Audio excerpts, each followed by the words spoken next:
Hello বন্ধুরা, good morning. কেমন আছো তোমরা সবাই? আশা করি তোমরা সবাই ভীষণ ভালো আছো। আর আমিও ভীষণ ভীষণ ভালো আছি তোমাদের ভালোবাসায়। তো যাই হোক, এখন কিন্তু সকাল 8টা বাজে আর আমি ব্লগটা এখন থেকে স্টার্ট করছি।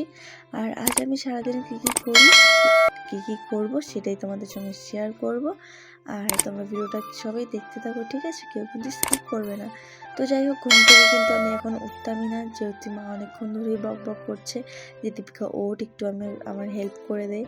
যেহেতু মা আজকে ডক্টর দেখাতে যাবে, আর ডক্টর দেখানো যাওয়ার কথা ছিল না আজকে। সকালবেলায় হঠাৎ করে ফোন আসলো যে ডক্টর দেখাতে যেতে হবে, এখন হসপিটাল থেকে ফোন করেছিল। তো সেই জন্য মা সকালবেলা ঘুম থেকে উঠে আগে রান্না বসিয়ে দিয়েছিল, কারণ কখন বাড়িতে ফিরবে না ফিরবে আদৌ ঠিক নেই। তো সেই জন্য বাড়ি থেকে একটু খেয়ে যাবে। আর আমি ঘুম থেকে উঠে ব্রাশ করে বাকি যেটুকু রান্না ছিল, অ্যাকচুয়ালি রান্না মানে আলু সেদ্ধ ভাত করেছে, আর খুব একটা বেশি কিছু করেনি, যেহেতু সকালবেলার খাবার তো আলু সেদ্ধ ভাতই বেস্ট। তো গোবিন্দভোগ চালের ভাত হয়েছে, আর আলু সেদ্ধ হয়েছে, আর সঙ্গে আলু ভাজা হয়েছে। তো যাই হোক, তারপরে একটু কফি বানিয়ে নিলাম। তারপর কফি খেতে খেতে আমাদের রুমের সামনে দিয়ে একজন মহিলা যাচ্ছিল। তো মা বলল, দেখ এই মহিলাটারও কিন্তু পেটে পাথর হয়েছিল। তো আমি বললাম, তাহলে এখন কি হয়েছে? বললে যে অনেক ট্রিটমেন্ট করার পরে এখন সুস্থ আছে, আর এখন কোম্পানিতেও কাজ করছে। মা আরও বলছে, জানি না আমি কবে ঠিক হবো, আমি কবে কাজ করতে পারবো। তো আমি মাকে বললাম, মন খারাপ করো না, সব ঠিক হয়ে যাবে। ভগবান যদি আমাদের সাথে থাকে তাহলে সব ঠিক হয়ে যাবে। তারপরে দেখো, রান্না করতে করতে আমি কিন্তু লঙ্কা ভাজতে ভুলে গিয়েছিলাম। যেহেতু সিদ্ধ ভাত হয়েছে আর গোবিন্দভোগ চালের ভাত, আর সঙ্গে আলু সিদ্ধ, শুকনো লঙ্কা তো লাগবেই বলো। তো দেখো, আমি শুকনো লঙ্কা ভেজে নিচ্ছি, আর আলু ভাজাটা কিন্তু কড়াইয়ের মধ্যেই রেখে দিয়েছি, নামাইনি, একবারই নামিয়ে নেবো। তো তারপরে দেখো, এখানে কিন্তু মা ভাত বেড়ে নিয়েছে 3জনের জন্য। বড়মশাইকে বললাম একটু খেয়ে নাও, কারণ কখন বাড়িতে ফিরবে না ফিরবে কোনো ঠিক নেই, অনেক লেটও হতে পারে, যেহেতু 3-4টা হসপিটাল মানে ছোটাছুটি করতে হবে। তো দেখো, এখানে মা কিন্তু আলু মাখছে, কাঁচা পেঁয়াজ শুকনো লঙ্কা ভাজা দিয়ে। আর এইরকম শীতকালে না এরকম খেতে বেস্ট লাগে, আমার তো ভীষণ ভালো লাগে এরকম ফেনা ফেনা ভাত আর আলু সিদ্ধ। গাইস, কালকে কিন্তু আমার রিচার্জ শেষ হয়ে গেছে ফোনের, তো এখন রিচার্জ করতে যাচ্ছি। রুমে কেউ নেই আজকেও, তো ওষুধ আনতে গেছে মার, 3জনে মিলে গেছে, বাবা ও আর মা। তো আমার মা আর বাবা তো খুব ভালো করে কিছুটা চেনে না, তো সেই জন্য ওর সঙ্গে গেছে লোকেশন চেক করে। কি এইদিকে না, ওইদিকে কামড় দেবে, চলো চলো চলো ওইদিকে চলো। তো লোকেশন চেক করে সেখানে যাবে, মানে অন্য একটা মেডিকেলে, সেখান থেকে ওষুধ নিয়ে আসবে। আর রিচার্জ শেষ হয়ে গেছে, তাই ভাবলাম একটু রিচার্জটা করে আসি, তোমাদের সঙ্গে শেয়ার করি, তোমরা দেখতে থাকো। আর এই জায়গাটা ভীষণ সুন্দর, আমার ভীষণ ভালো লাগে। তো চলো তোমাদেরকে দেখাচ্ছি।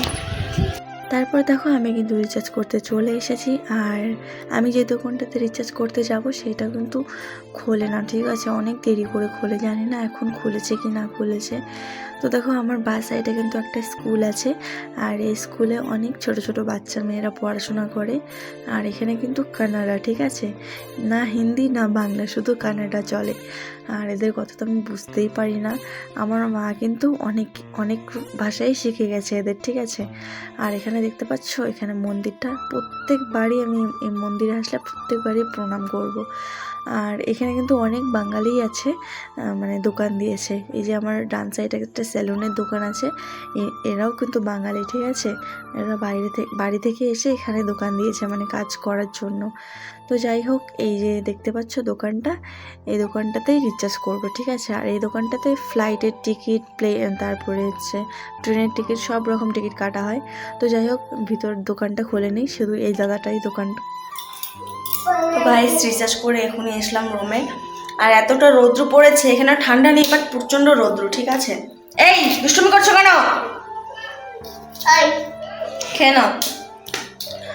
তো ওখানে ঠান্ডা নেই, রৌদ্র প্রচণ্ড পড়েছে, আর ভালো লাগছে না, একা একা রুমে আছি, কী করবো। দেখি মা বাবা কখন আসে। তারপর আমি কিন্তু একটু শুয়েছিলাম আর সোনা আমাকে বারবার ডাকছে, মা একটু বাইরে এসো। আর বাইরে এসে দেখছি এই দোকানটা এসছে, আর এই দোকানটার জিনিসগুলো এত সুন্দর।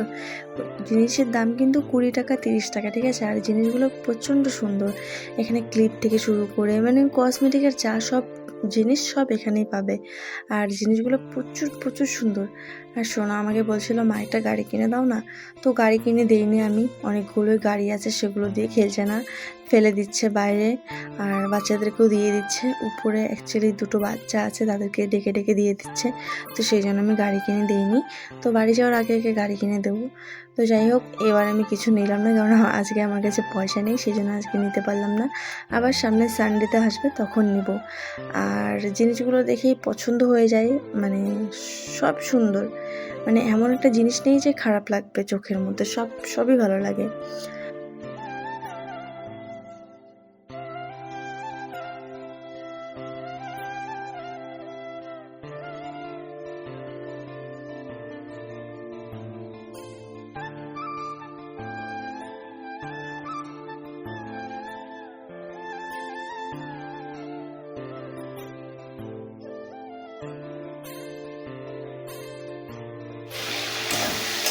তো গাইস, এখন আমি রান্না করছি, আর এখন কিন্তু 3টা বাজে, ঠিক আছে।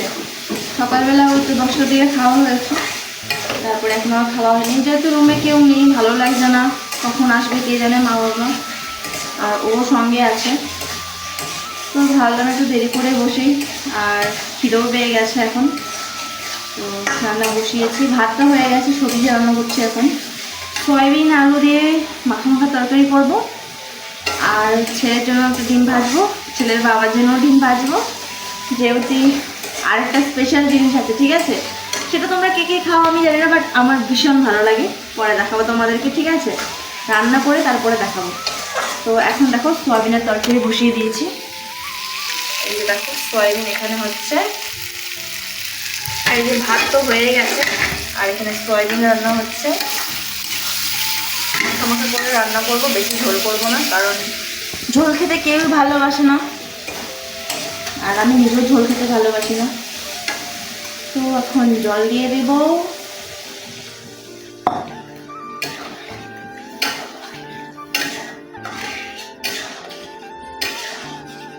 মানে আমি যেদিন থেকে এসছি সেদিন থেকে রুমে আমার একা একা থাকতে হচ্ছে, মানে কোনো না কোনো সময় একা একা থাকতে হচ্ছে।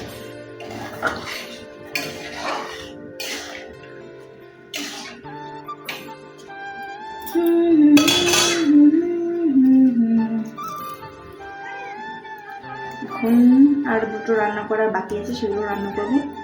রান্না করে ছেলেকে আগে খাওয়াতে হবে, ছেলেকে খাইয়ে দেবো।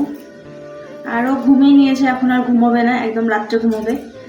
তো এখন বাইরে এতক্ষণ কার্টুন দেখছিল, ঠিক আছে, এখন বাইরে গেল, খেলছে। আসলে যখন বাড়িতে ছিল তখন মানে সব জায়গায় ছোটাছুটি করতো, সবার সঙ্গে খেলতো। এখানে তো সেরকম না, এখানে সারাদিন শুধু ঘরের ভিতরেই থাকতে হয় ওর, তো সেরকম থাকতে পারে না, মানে ঘরের ভিতরে থাকতে পারে না, কান্নাকাটি করে। তো উপরে দুটো বাচ্চা মেয়ে আছে, তাদের সঙ্গেই খেলাধুলা করে, এতক্ষণ ওদের সঙ্গে খেলছিল।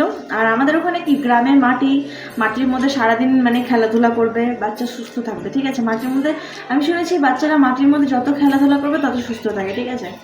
আর এখানে তো মাটির কোনো চিহ্নই নেই, এখানে শুধু চারিদিকে শুধু রাত ঢালাই আর মানে পাকা, মাটির কোনো চিহ্নই নেই। তো যাই হোক, এখানে মানে নতুন একটা ঘর হচ্ছে, সেখানকার অনেকগুলো বালি ছিল, সেখানেই খেলতেছিল। তারপরে এনে স্নান করিয়ে দিলাম, তারপরে যে এখন রান্না হয়েছে, খাইয়ে দেবো। খাইয়ে দেওয়ার পরে একটু বিকালের দিকে যাব ঘুরতে, একটু ভিডিও বানাতে যাব। অনেকদিন ভিডিও বানানো হয় না বাইরে, যেদিন থেকে ব্যাঙ্গালোর এসেছি সেদিন থেকে ঠিকঠাক মতো ভিডিও ছাড়াও হয় না, ভিডিও বানানোও হয় না। তো আজকে একটু যাব ভিডিও বানাতে। তো চলো আমি রান্নাটা কমপ্লিট করে নিই, তারপর তোমার সঙ্গে কথা বলছি। তারপর রান্না কমপ্লিট করে সোনাকে কিন্তু আমি খাওয়াতে বসে পড়েছি, যেহেতু সোনা সকালবেলা খুব একটা বেশি কিছু খায়নি, সেই জন্য সোনাকে আগে খাইয়ে নিচ্ছি। আর আমি কি রান্না করেছিলাম স্পেশাল সেটা তোমাদেরকে পরে ভিডিওতে দেখাবো, এই ভিডিওতে দেখাতে পারলাম না, কারণ অনেকটাই লেট হয়ে গেছিলো সোনাকে খাওয়াতে। তো তারপরে আমি ভুলেও গেছিলাম। তো যাই হোক, তোমাদের যদি আমার ভিডিওটা ভালো লাগে অবশ্যই লাইক কমেন্ট শেয়ার করবে। Bye, love you all.